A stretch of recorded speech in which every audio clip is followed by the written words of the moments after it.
This is Jalan Ipoh Curry Mee in Taman Million. This store was recommended by my KL friend Mark. And before we even talk about the food, let me say this clearly. This is not a place that tries to impress you. This is old school KL street food exactly as it has always been. You don't walk into this store. You step onto a stretch of pavement that just happens to cook. The store sits under a long blue metal awning, lined up with other hawkers like old neighbors who've been sharing the same street for decades. Red plastic stools spill straight onto the road. Cars creep by, and depending on where you sit, you might be right above a drain cover. Mosquitoes are part of the experience. So are longkang smells. This place assumes you already know what street food means. Service here is fast and direct, sometimes sharp. The cooking area is completely exposed. It's family run and the lady boss is famously blunt.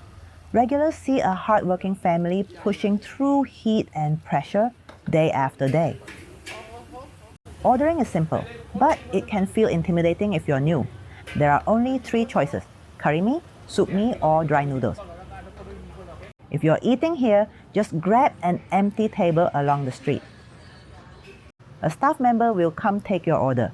Your bowl will arrive, you eat first, and you pay afterwards. Now the curry mee. This is Kuala Lumpur style curry mee, and it's very different from what some people expect. The broth is light, not thick, not aggressively coconutty. It's a warm orange red with tiny pools of chili oil floating on top. When you sip it, the flavor builds gently. Mild coconut sweetness, soft chili heat, and a savory base that feels more like a seasoned soup than a heavy curry. The noodles are a mix of yellow noodles and vermicelli. The rice vermicelli is soft, slippery, soaking up the broth easily. The yellow wheat noodles adds a bit of chew and contrast. The portion is modest. Enough to satisfy, not enough to overwhelm. The toppings are where opinions really split. There are no prawns, no char siu, no shredded chicken, no dramatic add-ons. Instead, you get the basics. The fried tofu puffs that soak up the curry like sponges and burst with flavor when you bite into them. The cockles are briny and clean, bringing that metallic sweetness that anchors the bowl in old school hawker tradition. Some people call this stingy. Others say this is exactly the point. This bowl is about balance, not abundance. To me, it tastes like something that hasn't changed much over the years, cooked the same way, without chasing trends.